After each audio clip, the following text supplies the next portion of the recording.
ನನ್ನ ಆತ್ಮೀಯ ಕೇಳುಗರಿಗೆಲ್ಲ ನಮಸ್ಕಾರ. ಇವತ್ತು ನಿಮ್ಮ ಎದುರಿಗೊಂದು ಲಘು ಭಾಷಣವನ್ನು ಮಾಡಲಿಕ್ಕಿದ್ದೇನೆ.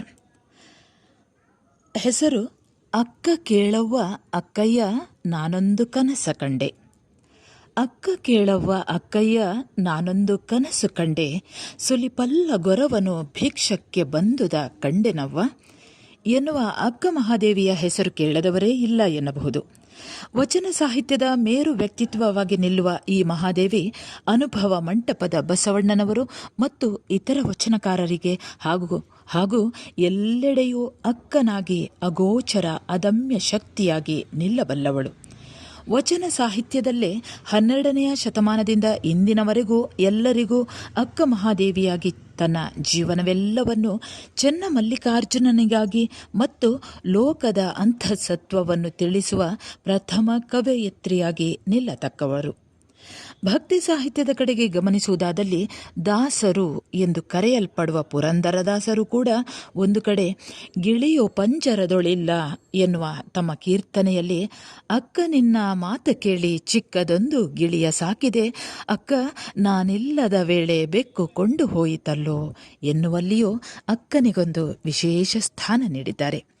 ಅಕ್ಕ ಕೇಳೆ ನಿನ್ನ ತಪಸ್ಸಿಯರೊಳಗೊಬ್ಬ ಮುಕ್ಕಣ್ಣಗೀವನಂತೆ ಎಂಬ ಹಾಡಲ್ಲೂ ಈ ಅಕ್ಕ ಪದವನ್ನು ಗುರುತಿಸಬಹುದು. ಹಾಗೆಯೇ ಜನಪದ ಸಾಹಿತ್ಯದಲ್ಲಿ, ಅದರಲ್ಲೂ ಒಗಟು ಸಾಹಿತ್ಯದಲ್ಲಿ ಅಕ್ಕ ಅಕ್ಕ ಬಾವಿ ನೋಡು, ಬಾವಿ ಒಳಗೆ ನೀರು ನೋಡು ಎನ್ನುವಲ್ಲಿ ಚಿಮಣಿ ದೀಪವು ಮತ್ತು ಅಕ್ಕನ ಮನೆಗೆ ತಂಗಿ ಹೋಗುತ್ತಾಳೆ, ಆದರೆ ತಂಗಿಯ ಮನೆಗೆ ಅಕ್ಕ ಹೋಗುವುದಿಲ್ಲ, ಏನದು ಎಂದು ಕೇಳಿದಾಗ ಸೇರು ಮತ್ತು ಪಾವು ಎಂಬ ಉತ್ತರ ತಟ್ಟನೆ ಬರುತ್ತದೆ. ಹಾಗೆಯೇ ತಾಯಿಯವ್ವನ ಬೈಬೇಡ ತಿಳಿಗೇಡಿ ನನ್ನ ತಮ್ಮ, ಬಾಳ ದಿನದಾಕಿ ಮರುಗ್ಯಾಳ ಮನದಾಗ ಎನ್ನುವಲ್ಲಿಯೂ ಮುದಿ ತಾಯಿಯನ್ನು ಬೈಯದಿರು ಎಂದು ತಮ್ಮನ ಕಿವಿ ಹಿಂಡಿ ಬುದ್ಧಿ ಹೇಳುವ ಅಧಿಕಾರವನ್ನು ಅಕ್ಕ ಪಡೆದಿದ್ದಾಳೆ ಎನ್ನಬಹುದು. ಹಾಗೆಯೇ ಪುಣ್ಯಕೋಟಿ ಕಥೆಯಲ್ಲೂ ಮನಪರಿವರ್ತನೆಗೊಂಡ ವ್ಯಾಘ್ರವು ಎನ್ನ ಒಡ ಹುಟ್ಟಕ್ಕ ನೀನು ನಿನ್ನ ಕೊಂದು ನಾನೇನು ಪಡೆವೆನು ಎಂಬಲ್ಲಿಯೂ ಅಕ್ಕನ ಸ್ಥಾನವನ್ನು ಗುರುತಿಸಬಹುದು. ಹೀಗೆ ಅಕ್ಕನ ಬಗ್ಗೆ ಜನಪದ ಸಾಹಿತ್ಯದಲ್ಲಿ ಹೇರಳವಾದ ಸಾಮಗ್ರಿಯೇ ಸಿಕ್ಕಿಬಿಡುತ್ತದೆ. ಹಾಗೆಯೇ ಸಿನಿಮಾ ಲೋಕದಲ್ಲಿಯೂ ಅಕ್ಕನಿಗೆ ಸಂಬಂಧಪಟ್ಟ ಅನೇಕ ಕಥೆಗಳೇ ನಿರ್ದೇಶಕರನ್ನು ಉಳಿಸಿರುವುದು ಮತ್ತು ಬೆಳೆಸಿರುವ ವಿಷಯ ಎಲ್ಲರಿಗೂ ಗೊತ್ತಿರುವುದೇ. ಅಕ್ಕ ನಾನು ಚಿಕ್ಕವನು, ನನ್ನ ನೀನು ಮನ್ನಿಸಬೇಕು ಎಂದು ಅಕ್ಕನನ್ನು ತಮ್ಮ ಕೇಳುವುದೋ ಅಥವಾ ತಂಗಿ ಕೇಳುವುದೋ ಮೊದಲಾದ ಕಥಾ ಕಣಜವೇ ನಮ್ಮೆದುರು ತೆರೆದುಕೊಂಡು ಬಿಡುತ್ತದೆ. ಎಲ್ಲರಿಗೋಸ್ಕರ ತನ್ನ ಜೀವನವನ್ನು ತ್ಯಾಗ ಮಾಡುವ ಮತ್ತು ತಾಳ್ಮೆಯ ಶರಧೇ ಆಗಿ ಹೆಂಗಳೆಯರ ಕಣ್ಣೀರ ಧಾರೆಯೊಂದಿಗೆ ತಾನೂ ಕೂಡ ಆ ಅಕ್ಕನ ತಮ್ಮನೋ ತಂಗಿಯೋ ಆಗಬೇಕಿತ್ತು ಎಂಬ ಸಣ್ಣ ಹೊಳಪೊಂದು ಸಿನಿಮಾ ಮುಗಿಯುವವರೆಗೂ ಉಳಿದುಕೊಂಡು ಬಿಡುತ್ತದೆ. ಹೌದು, ನಿಜ ಹೇಳಬೇಕೆಂದರೆ ಅಮ್ಮನ ನಂತರದ ಸ್ಥಾನವನ್ನು ಮತ್ತು ಗೌರವವನ್ನು ಪಡೆಯುವ ವಿಶಿಷ್ಟವಾದ ವ್ಯಕ್ತಿತ್ವವನ್ನು ಪಡೆದವಳು. ಹಿರಿಯಕ್ಕನ ಚಾಳಿ ಮನೆ ಮಂದಿಗೆಲ್ಲ ಎಂಬಲ್ಲಿ ಅಕ್ಕನ ಗುಣ ಸ್ವಭಾವ ಚೆನ್ನಾಗಿದ್ದರೆ ಮನೆ ನಂದನವನದಂತೆ. ಯಾವುದೇ ಹೆಣ್ಣು ಮಗುವನ್ನು ಅಥವಾ ಮಹಿಳೆಯನ್ನು ಕರೆಯಬೇಕಾದ ಸಂದರ್ಭದಲ್ಲಿ ಹೆಸರಿನ ನಂತರ ಅಕ್ಕ ಎಂದು ಕರೆಯುವ ವಾಡಿಕೆ ಇದೆ, ಅಥವಾ ಅಕ್ಕ ಎಂಬ ಹೆಸರನ್ನು ಜೋಡಿಸಿಕೊಂಡೇ ಹೆಸರಿಡುವ ಸಂಪ್ರದಾಯವೋ ಅಥವಾ ಕ್ರಮವೂ ಇದೆ. ಕೆಲವೊಮ್ಮೆ ಹುಟ್ಟಿದ ಮಗುವಿಗೆ ಅಕ್ಕ ಎಂದು ಹೆಸರಿಡುವವರು ಇದ್ದಾರೆ. ಈ ಅಕ್ಕ ಅಕ್ಕುವೋ ಅಕ್ಕಣಿಯೋ ಅಕ್ಕಮ್ಮನೋ ಅಕ್ಕಜ್ಜಿಯೋ ಆಗಿ ಮುಂದುವರಿಯುವುದು ಆ ಶಬ್ದದ ಶಕ್ತಿಯೇ ಸರಿ. ಹಾಗೆಯೇ ಆಸ್ಪತ್ರೆಗಳಲ್ಲಿ ಕಾರ್ಯನಿರ್ವಹಿಸುವ ನರ್ಸ್ಗಳು ಸಿಸ್ಟರ್ಗಳಾಗಿ, ಅಂದರೆ ಅಕ್ಕನೇ ಆಗಿ ಕರೆಸಲ್ಪಡುವುದನ್ನು ಕ್ರೈಸ್ತ ಸನ್ಯಾಸಿನಿಯರು ಸಿಸ್ಟರ್ ಅಂದರೆ ಭಗಿನಿ ಅಥವಾ ಅಕ್ಕ ಆಗಿ ಗೌರವದಿಂದ ಕರೆಯಲ್ಪಡುವುದು ಈ ಅಕ್ಕ ಶಬ್ದಕ್ಕಿರುವ ಪಾವಿತ್ರ್ಯತೆ ಮತ್ತು ಪ್ರಾಧಾನ್ಯತೆಯನ್ನು ಗಮನಿಸಬಹುದು.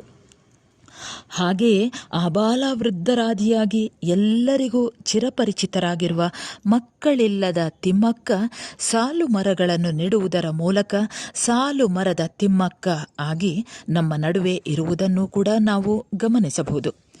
ಒಮ್ಮೆ ನನ್ನ ಪರಿಚಯದ ಹಿರಿಯರೊಬ್ಬರು ಮಾತನಾಡುವಾಗೆಲ್ಲ ನನ್ನ ಹೆಸರಿನೊಂದಿಗೆ ಅಕ್ಕ ಸೇರಿಸಿ ಕರೆಯುವುದನ್ನು ಕಂಡು ಇರಿಸು ಮುರಿಸಾಗಿ ಕಾರಣ ಕೇಳಿದಾಗ, ನಾವು ನಮಗಿಂತ ಕಿರಿಯರಿರಲಿ ಹಿರಿಯರಿರಲಿ ಅವರಿಗೆ ಗೌರವ ಕೊಟ್ಟು ಮಾತನಾಡುತ್ತೇವೆ ಎಂದಾಗ ಬಹಳ ಸಂತಸವಾಗಿತ್ತು. ತನ್ನ ಒಡ ಹುಟ್ಟಿದ ಸಹೋದರ ಸಹೋದರಿಯರನ್ನು ತನ್ನ ಮಕ್ಕಳ ರೀತಿಯಲ್ಲಿ ಸಲಹುವವಳು. ಅವರಿಗೋಸ್ಕರ ತನಗರಿವಿಲ್ಲದೆ ಶಿಕ್ಷಣವನ್ನು ಕೂಡ ಮೊಟಕುಗೊಳಿಸಿದವಳು. ಹಿಂದಿನ ಕಾಲದಲ್ಲಿ ತಾಯಿ ಸಾಲಾಗಿ ಮಗುವನ್ನು ಹೆರುವ ಸಂದರ್ಭದಲ್ಲಿ ಅಕ್ಕನೇ ತಾಯಿಯಾಗಿ ಆ ಮಕ್ಕಳನ್ನು ಸಾಕಿ ಸಲಹಿದ ನಿದರ್ಶನಗಳು ನಮ್ಮ ಸುತ್ತಮುತ್ತ ಸಿಗುತ್ತವೆ. ಹಾಗೆಯೇ ತಾಯಿಯೂ ಕೂಡ ತನ್ನ ಹಿರಿಯ ಮಗಳಾದ ಈ ಅಕ್ಕನಿಗೆ ಮೊದಲಿನಿಂದಲೂ ತನ್ನಂತೆಯೇ ಸಹನೆ, ತ್ಯಾಗ, ಆತ್ಮೀಯತೆಯೇ ಮೊದಲಾದ ಜವಾಬ್ದಾರಿ ಗುಣಗಳನ್ನು ಸಹಜವಾಗಿಯೋ ಇಲ್ಲ ಬಲವಂತವಾಗಿಯೋ ತಿಕ್ಕಿ ಅರೆದು ಕುಡಿಸಿದುದರಿಂದಲೋ ಏನೋ ಇಂದಿನವರೆಗೂ ಸಹೋದರ ಸಹೋದರಿಯರಿಗೆ ಆಕೆ ಅಮ್ಮನ ಸ್ಥಾನದಲ್ಲೇ ತ್ಯಾಗಮೂರ್ತಿಯಾಗಿ ಕಾಣಸಿಗುತ್ತಾಳೆ. ಆಕೆಯ ಪ್ರೀತಿಯನ್ನು ಸವಿದವರಿಗಷ್ಟೇ ಆಕೆಯ ಮೌಲ್ಯ ತಿಳಿಯಲ್ಪಡುವುದು. ಅಕ್ಕನಿದ್ದ ಮನೆಯಲ್ಲಿ ಇಂದಿಗೂ ಆಕೆಯ ಸಲಹೆ ಸೂಚನೆಗಳನ್ನು ಕೇಳುವ ಅಥವಾ ಪಾಲಿಸುವ ಕ್ರಮವಿದೆ. ಈ ಬಗ್ಗೆ ನಾಗಾರಾಧನೆ ಮತ್ತು ದೈವಾರಾಧನೆಯಲ್ಲಿಯೂ ಅವಳಿಗೆ ವಿಶೇಷ ಮಾನಾದಿಗೆ ನೀಡಿರುವುದನ್ನು ಗಮನಿಸಬಹುದು. ಹಾಗೆಯೇ ಉತ್ತರ ಕರ್ನಾಟಕದ ಕಡೆಗೆ ಇಂದಿಗೂ ಆಕೆ ತನಗೆ ಹುಟ್ಟಿದ ಹೆಣ್ಣು ಮಗಳನ್ನು ತನ್ನ ಸಹೋದರನಿಗೆ ವಿವಾಹ ಮಾಡಿಕೊಡುವುದು ಅಥವಾ ಆತನಿಗಾಗಿಯೇ ಕಾಪಿಡುವಂತಹ ಪದ್ಧತಿಯನ್ನು ಈಗಲೂ ಗಮನಿಸಬಹುದು.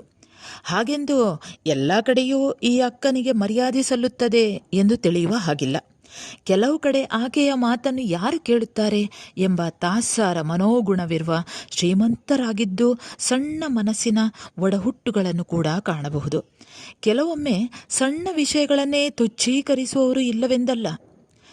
ಆಕೆಯ ತ್ಯಾಗ ಗುಣದ ಏಣಿಯನ್ನೇ ಮೆಟ್ಟಿಲಾಗಿಸಿ ಮೇಲೇರಿದವರು ಕೊನೆಗೆ ಆ ಏಣಿಯನ್ನೇ ಮುರಿದು ಬೆಂಕಿಗಿಟ್ಟ ಅಯೋಗ್ಯರು ನಮ್ಮ ನಿಮ್ಮೊಳಗೇ ಇದ್ದಾರೆ. ಈ ಬಗ್ಗೆ ಹೇಳಬೇಕೆಂದರೆ ಹಿರಿಯ ಮಹಿಳೆಯೊಬ್ಬರು ಹೇಳುವ ನಿದರ್ಶನವೇ ಸಾಕ್ಷಿ.